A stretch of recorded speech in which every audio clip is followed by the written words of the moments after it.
안녕하세요. 개념 끝장내기 화학짱쌤 장은경입니다. 여러분, 펜으로 쓴 글씨가 확 번져본 경험 있나요? 선생님도 그런 경험이 있는데요. 친구에게 주려고 검은색 펜으로 예쁘게 이렇게 편지를 썼는데 그만 물을 엎지른 거예요. 그렇게 해서 그 글씨들이 쫙 번졌는데 신기한 점은요. 검은색 펜으로 글씨를 썼는데 번진 부분에는 빨간색, 노란색 등등등 여러 가지 색깔들의 그 무늬가 나타났다는 거예요. 그럼 왜 그럴까요?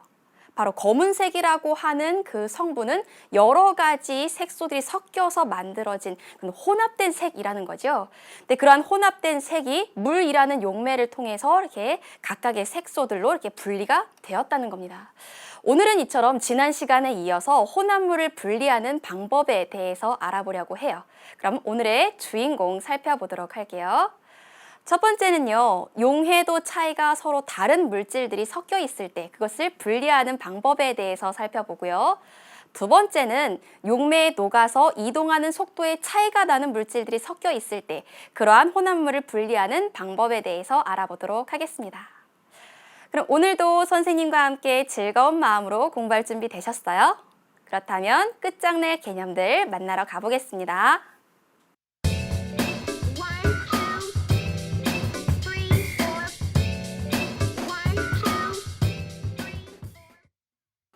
첫 번째로는요, 용해도의 차이가 서로 다른 물질들이 섞여 있을 때 각각의 성분을 분리하는 방법에 대해서 알아보도록 할 거예요. 이렇게 용해도 차이를 이용한 분리 방법은 크게 둘로 나눠요. 용매에 대한 용해도 차이를 이용한 분리 방법과 온도에 대한 용해도 차이를 이용한 분리 방법 둘로 나누는데요. 그 중에서 용매에 대한 용해도 차이를 이용한 분리 방법 먼저 살펴볼게요. 그 중에서도 또 첫 번째 방법은 바로 거름인데요. 거름. 초등학교 때도 여러분들 실험을 해봐서 알 거예요. 거름 장치를 이용해서 분리하는 방법이 거름인데 우린 주로 어떤 물질들 쓰죠?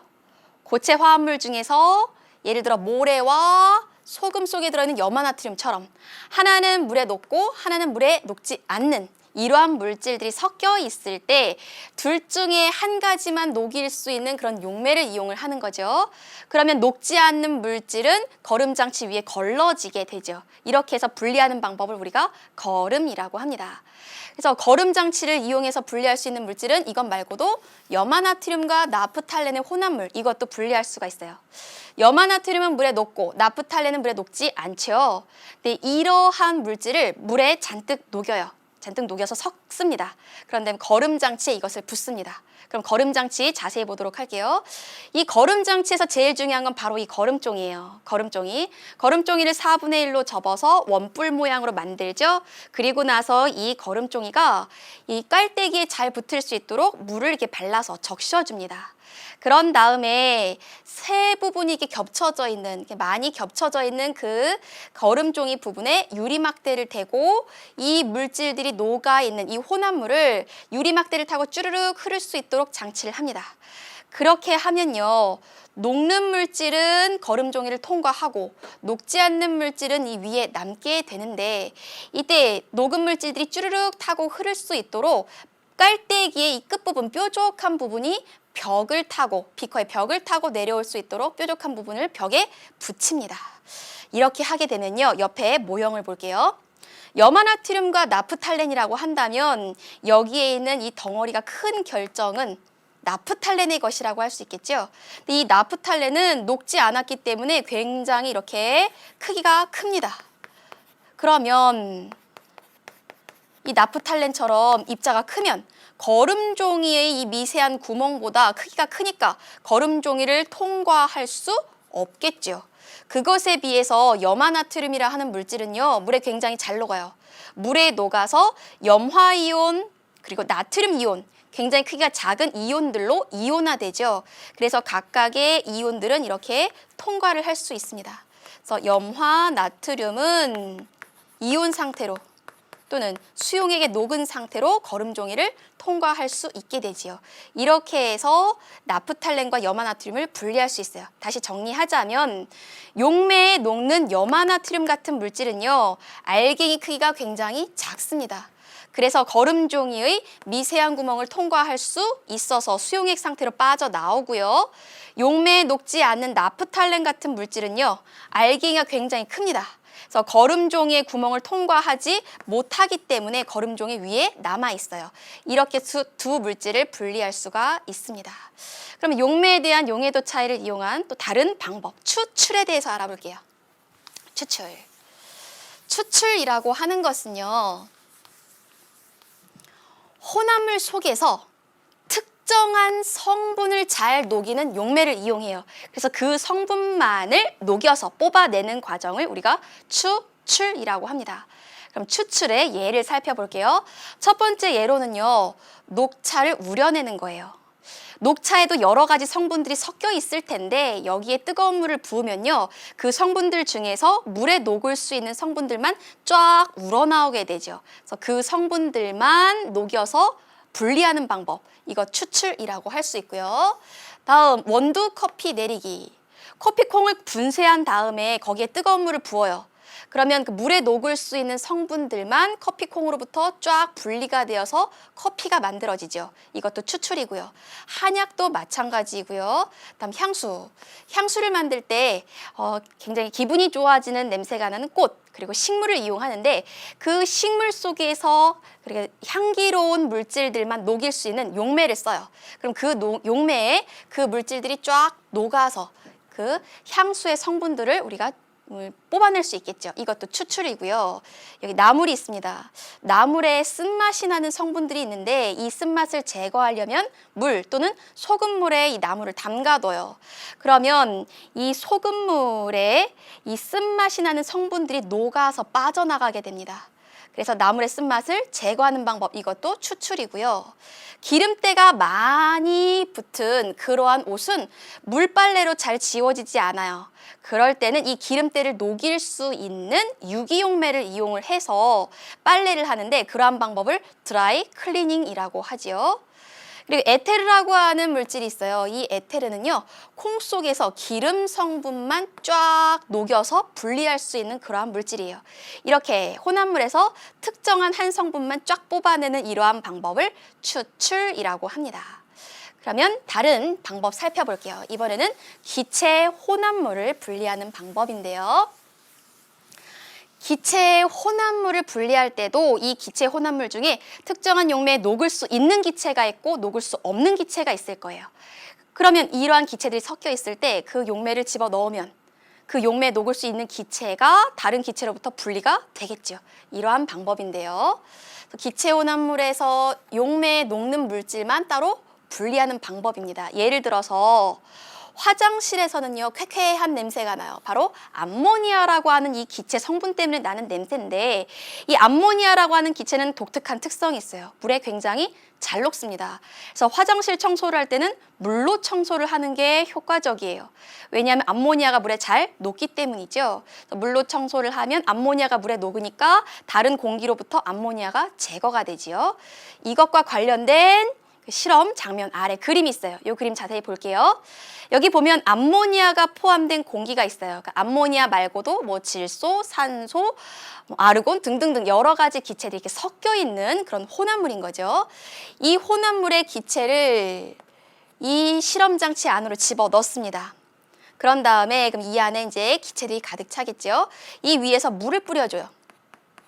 그럼 이러한 섞인 혼합물 중에서 물에 잘 녹는 기체가 바로 암모니아죠. 그래서 이 암모니아는 물에 녹아서 암모니아 수라고 하는 수용액 상태로 바뀌어서 이 아래쪽으로 쭈르륵 흘러내리게 됩니다. 그럼 녹지 않는 기체들은 이 위쪽을 통해서 이렇게 밖으로 나가게 되는 거죠.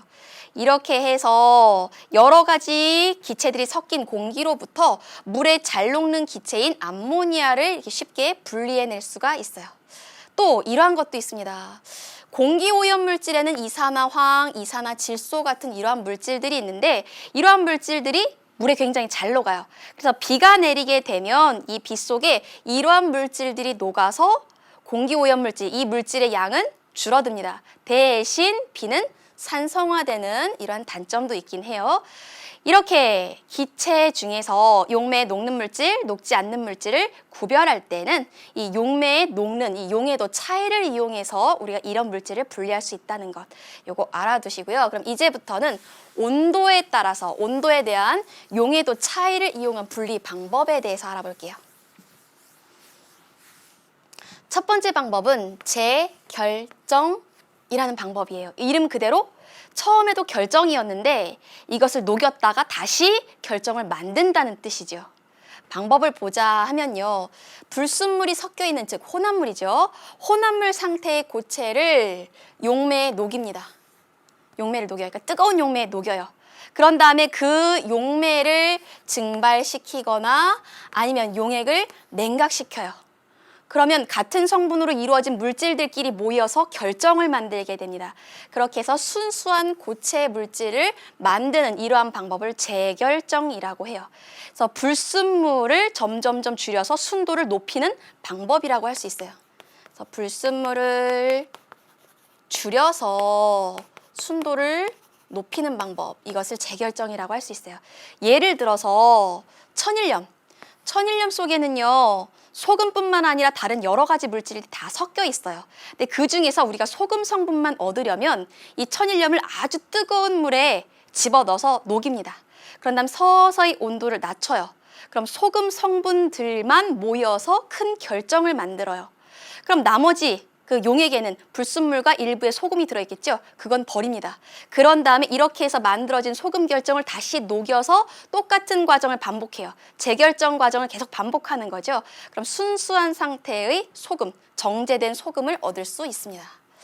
또 불순물이 들어있는 황산구리라고 하는 이 고체를요, 이런 재결정 방법으로 다시 결정을 만들게 되면 순수한 황산구리로만 이루어진 결정을 만들 수가 있습니다. 이러한 방법을 재결정이라고 해요. 이렇게 재결정이라고 하는 것은 어떠한 물질에 소량의 불순물이 들어있을 때 이 불순물을 제거하고 순수한 물질을 얻을 때 사용하는 방법을 재결정이라고 하고요. 재결정과 이름이 비슷한 방법이 있어요.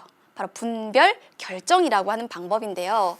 분별 결정은 재결정과 어떻게 다르냐? 분별 결정은 좀 양이 많은 물질들이 서로 섞여 있어요. 그런데 이 각각의 물질들이 우리가 필요한 거예요.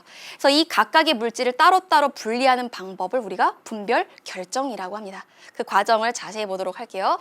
분별 결정으로 분리할 수 있는 물질은 온도에 따른 용해도의 차이가 큰 물질, 그리고 온도에 따른 용해도 차이가 작은 물질이 섞여 있는 이런 고체의 혼합물을 분리하는 방법이에요. 근데 이런 혼합물을 높은 온도의 용매에서 완전히 녹입니다. 그런 다음에 서서히 냉각을 해요. 그럼 온도에 따른 용해도의 차이가 큰 고체가 먼저 고체 상태로 석출이 되겠죠. 이렇게 해서 분리하는 방법을 분별 결정이라고 해요. 아래 그림을 통해서 다시 한번 볼게요. 염화나트륨과 붕산이 있습니다. 이 둘 중에서 염화나트륨은 온도에 따른 용해도의 차이가 그다지 크지 않죠. 그것에 비해서 붕산은 온도에 따른 용해도의 차이가 굉장히 큽니다. 이런 염화나트륨과 붕산을 완전히 녹여요. 그런 다음에 이 액체를 찬물에 넣고 서서히 냉각시킵니다. 그러면 염화나트륨은 그대로 녹아있지만 온도에 따른 용해도의 차이가 큰 붕산은 온도가 낮아지면 녹을 수 있는 양이 확 줄어들기 때문에 나머지 물질들은 고체 상태로 석출이 되겠죠. 그래서 여기 아래에 이제 고체 상태의 붕산이 이제 남게 될 거예요. 그럼 이 용액을 거름 장치에 이제 넣습니다. 그럼 여기 쭈르륵 흘리게 되면 거름 장치를 통과하지 못한 이 윗부분에 붕산이 이제 고체 상태의 붕산이 남게 되고요. 나머지 염화나트륨을 포함한 액체들은 수용액 상태이기 때문에 이 거름 장치를 통과할 수 있게 되죠. 이렇게 해서 붕산과 염화나트륨을 분리할 수 있습니다. 이러한 방법을 분별 결정이라고 해요. 또 이럴 때도 돼요. 질산칼륨은 온도에 따른 용해도의 차이가 크죠. 그리고 염화나트륨은 온도에 따른 용해도의 차이가 작습니다. 이러한 두 물질을 분리하는 방법도 이러한 분별 결정 방법으로 분리할 수가 있어요. 그럼 이 분별 결정의 원리를 용해도 그래프를 보면서 다시 한번 자세히 살펴보도록 할게요. 지금 온도에 따른 용해도 그래프가 나와 있습니다. 여기에 염화나트륨의 용해도 곡선, 그리고 붕산의 용해도 곡선이 있네요. 이 상태에서 이제 원리 살펴볼게요. 첫 번째, 80도씨의 물 100g에 염화나트륨은 30g, 붕산은 20g을 넣습니다. 그러면 각각의 물질은 포화 상태일지, 과포화 상태일지, 불포화 상태일지 우리 그래프에 있는 점을 보면서 살펴볼게요. 80도씨 물 100g에서는요, 염화나트륨이 최대한 약 43g 정도 녹을 수 있네요. 그런데 43g이 아니라 30g만 넣었어요. 그럼 앞으로 더 녹을 수 있는 상태인 거죠. 즉, 불포화 상태입니다. 이 염화나트륨의 포화 그래프 아래쪽에 있지요. 불포화 상태예요. 다음 붕산 볼게요. 붕산은 80도씨 물 100g에 약 25g 정도 녹을 수 있어요. 그런데 몇 그램 넣어줬느냐? 20g 넣어줬어요. 그러니까 아직도 더 녹을 수 있는 거죠. 그래서 붕산 또한 불포화 상태입니다. 그죠? 그 다음 볼게요. 두 번째, 얘네를 어떻게 하느냐? 온도를 서서히 낮춰서 20도까지 냉각시킵니다. 그럼 온도를 80도씨에서 20도씨로 냉각시키면 염화나트륨은 불포화 상태였는데 아직까지도 이 포화 그래프 아래쪽에 위치하죠. 여전히 불포화 상태예요. 불포화 상태. 불포화 상태라고 한다면 석출되는 염화나트륨은 없다는 거죠. 석출되는 염화나트륨은 없고요. 불포화 상태였었던 붕산을 볼게요. 80도씨 이 붕산 용액을 온도를 낮추니까 포화 상태를 지나서 과포화 상태가 되네요. 이 과포화 상태는 굉장히 불안정합니다. 그럼 포화 상태가 될 때까지 최대한 녹을 수 있는 양, 약 5g 정도 되네요. 이 5g 정도만 남겨두고 나머지 차액 얼마만큼이죠? 20g 들어있었는데 5g만 최대한 녹을 수 있죠. 나머지 15g이 고체 상태로 석출이 돼요. 그래서 붕산은 온도를 낮추면 과포화 상태가 되었다가 다시 포화 상태가 된다. 그러면서 15g의 붕산이 고체 상태로 석출된다. 그럼 이렇게 되면 이 혼합물에서부터 붕산이 분리가 된 거죠. 이러한 방법을 분별 결정이라고 하는데 세 번째 볼게요. 그 다음 이렇게 해서 얻은 고체를 거름 과정을 통해서 분리를 합니다. 그럼 거름 장치 위에 남는 것은 붕산이 되겠죠. 그렇죠? 그럼 거름 장치를 통과한 것은 염화나트륨을 포함한 수용액이 될 겁니다.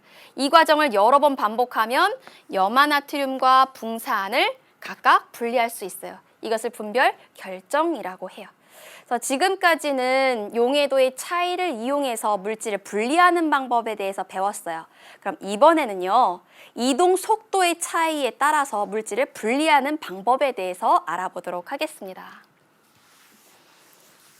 이동 속도 차이를 이용해서 혼합물을 분리하는 방법 중에 대표적인 예가 바로 크로마토그래피예요. 크로마토그래피.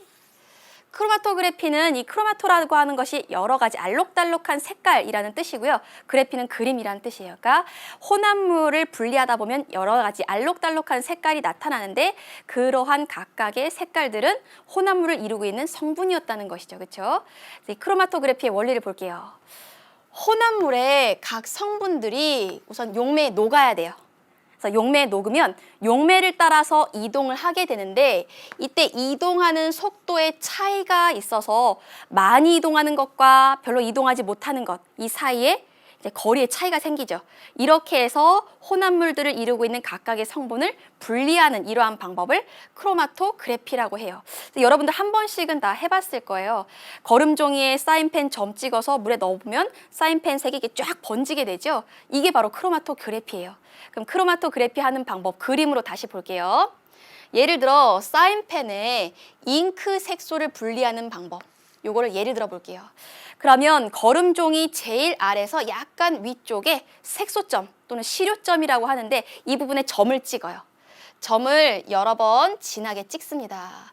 그리고 나서 이 색소점이 물에 닿지 않도록 그러니까 용매에 닿지 않도록 집어넣어요. 그러면 이 용매 속에 집어넣으면 용매가 이 거름종이를 따라 쫙 위로 흡수가 되겠죠. 용매가 쫙 위로 올라가요. 그러면 이 색소점에는 여러 가지 물질들이 섞인 혼합물일 텐데 이 속에 들어있는 물질 중에서 이 용매에 녹는 물질들이 있을 거예요. 이 용매에 녹는 물질들이 용매를 따라 위로 쭉 올라갑니다. 그런데 이 각각의 성분들은 용매에 의해서 밀려 올라가는 속도가 서로 달라요. 그래서 시간이 지날수록 각각의 성분들이 서로 갈라지기 시작합니다. 그래서 시간이 더 지나면 각각의 성분들이 갈라진 모습이 더 확연하게 나타나게 되는 거죠. 그래서 지금 용매가 이만큼 올라갔는데 용매만큼 올라간 노란색 성분은 여기까지, 그리고 보라색 성분은 여기까지 올라갔어요. 색소점은 여기에 있었죠. 그러면 이 노란색 성분과 보라색 성분 중에 누가 더 이동 속도가 빠르다?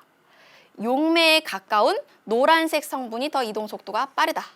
그것에 비해서 보라색 성분은 이동 속도가 느리다라고 할 수 있어요. 이렇게 용매에 따라서 이동하는 속도의 차이를 이용을 해서 이 속에 들어있었던 성분 물질을 각각 분리하는 이러한 방법을 크로마토그래피라고 할 수 있어요. 그럼 이러한 크로마토그래피를 어디에 활용하는지 그 예를 볼게요. 운동선수들이 복용해서는 안 되는 그러한 약품들이 있어요. 그러한 약품들을 복용했는지 안 했는지 확인하는 것을 도핑 테스트라고 하죠. 도핑 테스트 할 때도 크로마토그래피를 이용을 하고요.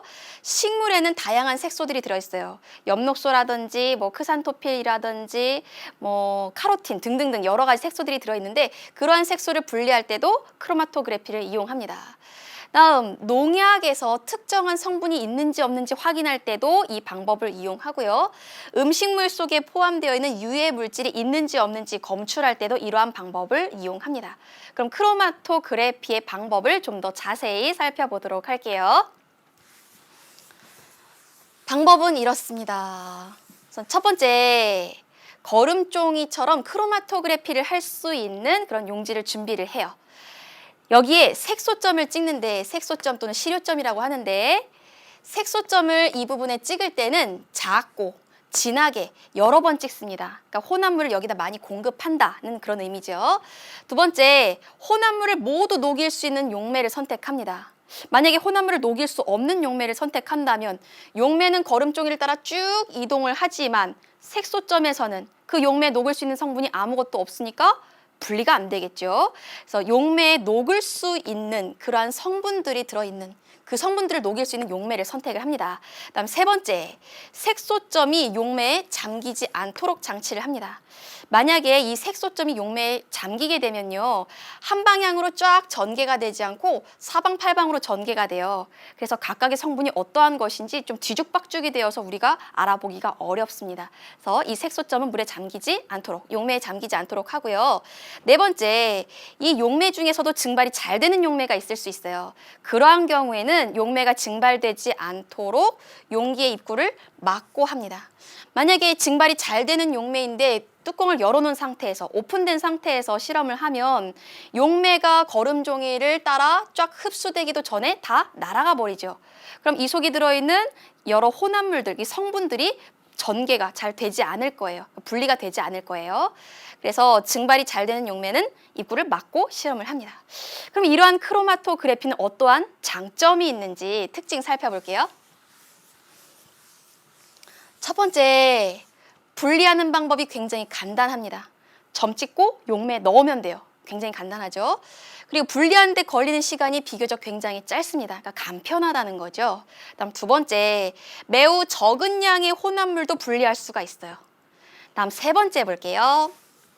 세 번째, 성질이 비슷한 물질이 섞여 있는 혼합물도 분리할 수 있고 복잡한 혼합물도 쉽게 분리할 수 있습니다.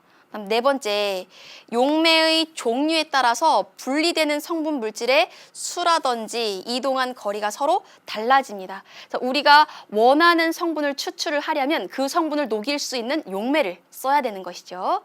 이러한 특징이 있습니다. 그러면 선생님이 직접 크로마토그래피를 실험을 통해서 여러분들에게 보여드리도록 할게요. 지금 여기에 크로마토그래피용 종이가 있습니다. 그리고 갈색 수성 사인펜이 있는데요. 갈색 수성 사인펜으로 색소점을 바닥에서 약 2cm 정도 떨어진 높이에 점을 찍습니다. 그런 다음에 이 종이를요, 스탠드에 고정을 시킬게요. 스탠드에 이렇게 고정을 시키겠습니다. 그 다음에 이 색소점이 물에 닿지 않도록 용매에 집어넣어요. 용매에 집어넣으면 지금 이 종이를 타고 물이 쫙 흡수가 되고 있어요. 물이 흡수가 되면서 이제 색소점을 통과하게 됩니다. 물이 올라가는 높이 보이시나요? 물이 굉장히 서서히 종이를 따라 쭉 올라가고 있는데요. 지금 제일 밑에서부터 갈색이었었던 이 색소점이 여러 가지 색깔로 분리가 됩니다. 제일 먼저 분홍 색깔이 지금 나타나게 되네요. 그렇죠? 그리고 용매를 따라서 이 색소점에 들어 있었던 다양한 색깔들이 위로 쫙 전개가 됩니다. 이 전개가 되는데 시간이 좀 걸리기 때문에 선생님이 미리 똑같은 실험을 한 결과지를 가지고 왔어요. 이 결과지를 보면서 설명을 드릴게요. 선생님 색소점을 이 아랫부분, 여기 분홍색 부분 시작되는 부분, 여기에 색소점을 찍었어요. 그리고 용매에 집어넣었더니 이 색소점이 용매를 따라 쫙 이동을 합니다. 이동을 해서 빨간색 부분, 노란색 부분, 파란색 부분 이렇게 세 가지 색깔의 성분으로 쫙 분리가 됐어요. 그럼 이 세 가지 성분 중에서 용매를 따라 가장 많이 이동한 물질은 뭐죠? 바로 파란색 부분이죠. 그렇죠? 그 다음은 노란색, 그 다음은 빨간색이라고 할 수 있습니다. 따라서 이 속에 들어있었던 물질들 중에서 이동 속도가 가장 빠른 것은 파란색, 그 다음 노란색, 그 다음 빨간색 순서라고 할 수 있겠습니다. 이러한 방법으로 혼합물 속에 들어있는 각각의 성분들을 분리할 수 있습니다. 그럼 지금까지 공부한 내용들을 문제 풀어보면서 다시 한번 점검해 보도록 하겠습니다.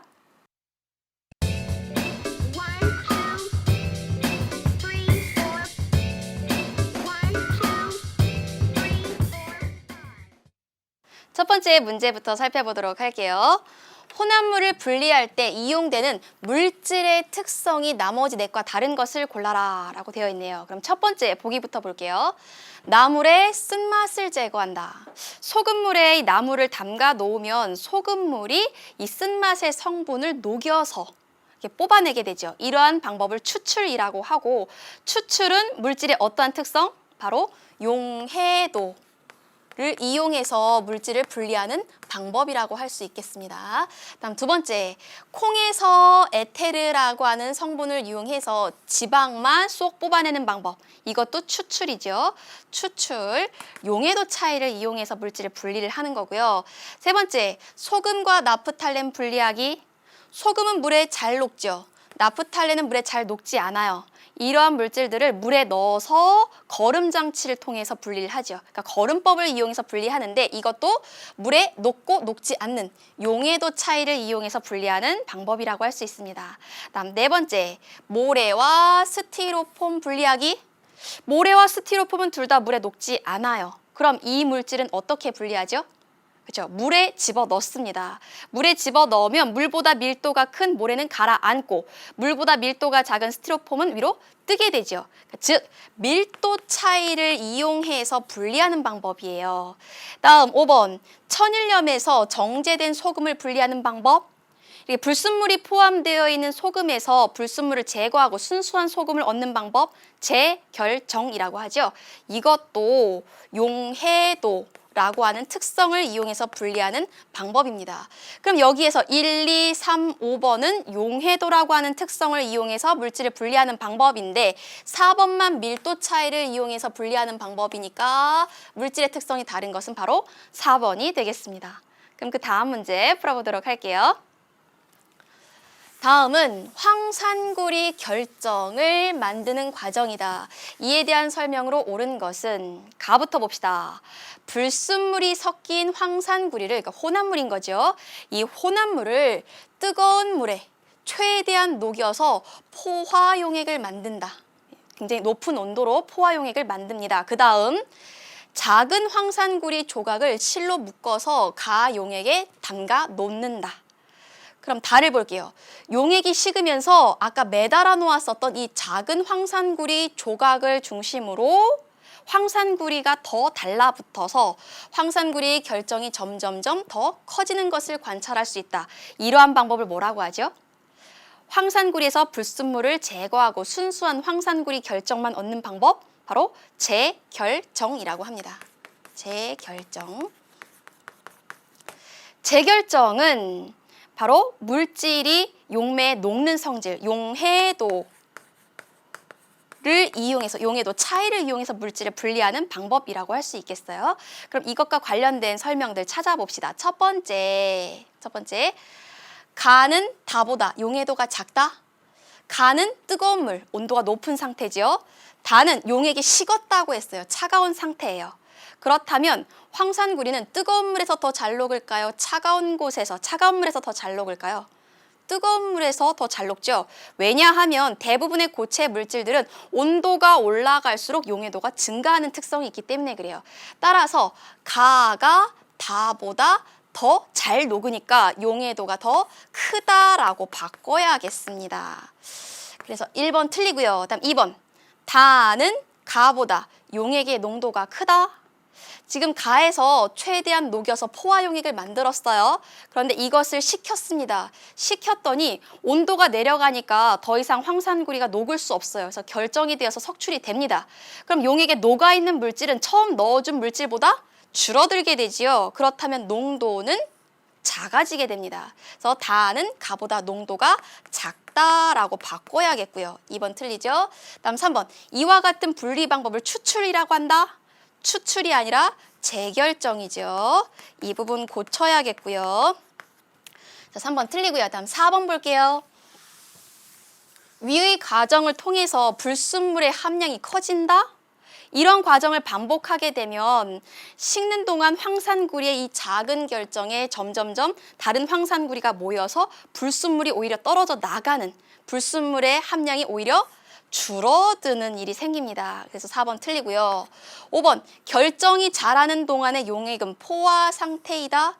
그렇죠. 결정이 자라는 동안은 포화 상태를 유지합니다. 그럼 온도가 더 내려가면 그때 녹을 수 있는 물질의 양은 더 적어지죠. 그러니까 포화 상태가 될 때까지만 녹아있고 나머지 물질들은 계속 결정으로 석출이 됩니다. 그래서 계속 포화 상태를 유지하게 되는 것이죠. 그래서 정답은 5번이 되겠습니다. 그럼 그 다음 문제 풀어보도록 할게요. 그림은 염화나트륨과 붕산의 용해도 곡선이다. 위 특성을 고려하여 염화나트륨과 붕산의 혼합물을 분리할 수 있는 실험 장치로 가장 적절한 것은 무엇인가? 라고 되어 있어요. 그럼 이 그래프 볼게요. 염화나트륨은 온도가 높을 때 그리고 온도가 낮을 때 용해도의 차이가 별로 크지가 않죠. 그것에 비해서 붕산은요.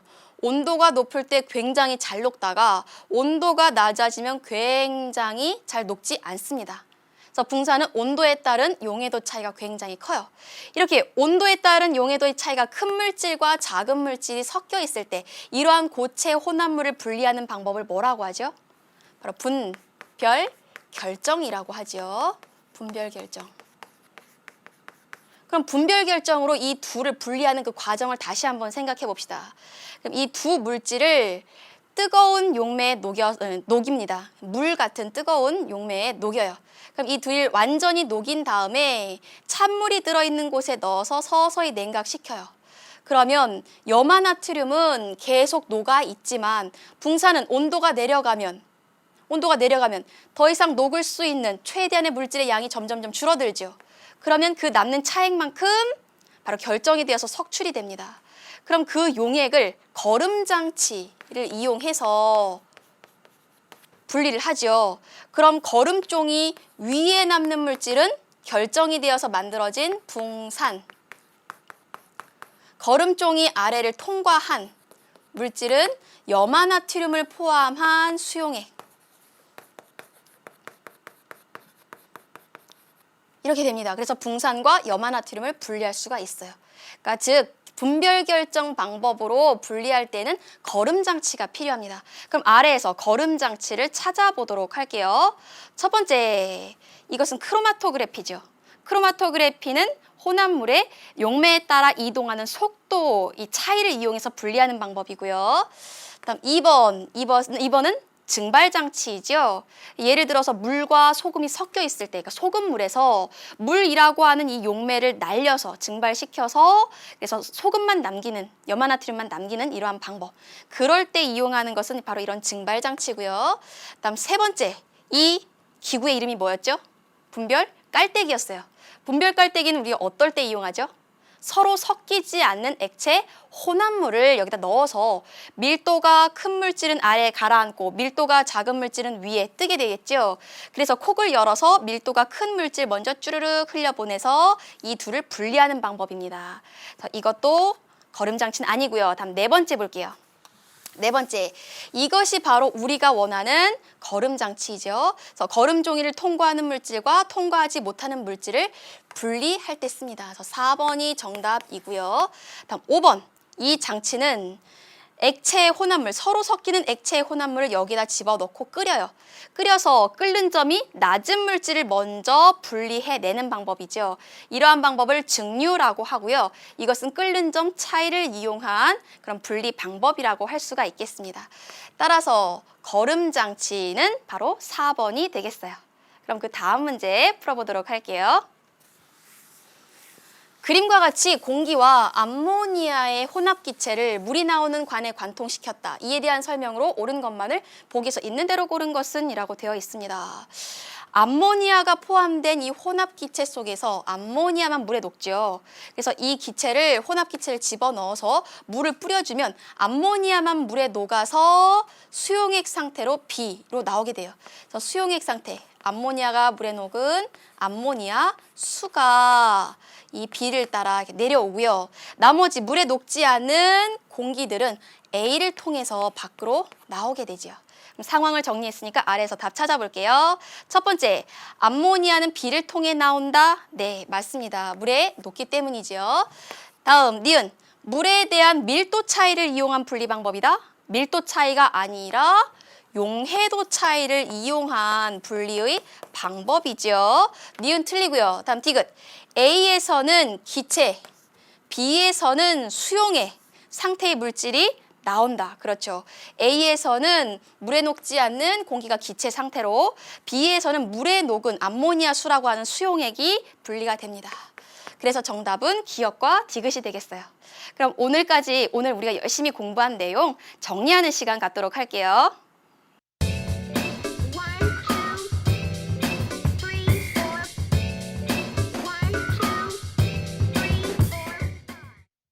첫 번째, 고체 혼합물에서 용매에 녹지 않는 물질을 거름장치로 걸러 분리하는 방법을 거름이라고 하지요. 다음 두 번째 볼게요. 혼합물에서 특정 성분만 잘 녹이는 용매를 사용해서 그 성분을 분리하는 방법을 추출이라고 합니다. 다음 세 번째 볼게요. 불순물이 섞여 있는 고체에서 그것을 녹인 후 냉각시켜 순수한 고체를 분리하는 방법을 재결정. 그리고 온도에 따른 용해도 차이가 서로 다른 물질 중 온도에 따른 용해도 차이가 큰 고체를 먼저 석출시키는 방법을 분별 결정이라고 합니다. 오늘은 용해도 차이와 이동 속도 차이를 이용해서 혼합물을 분리하는 방법에 대해서 공부했습니다. 공부하다가 모르는 것은 그냥 지나치지 마시고 Q&A 게시판에 꼭 올려주세요. 다음 시간에는요, 우리가 그동안 열심히 공부한 3단원 물질의 특성을 마무리하는 시간입니다. 미리 문제를 풀어오시면 더욱더 도움이 되겠죠? 오늘도 고생 많으셨고요. 다음 시간에 즐거운 마음으로 다시 만날게요. 여러분 안녕.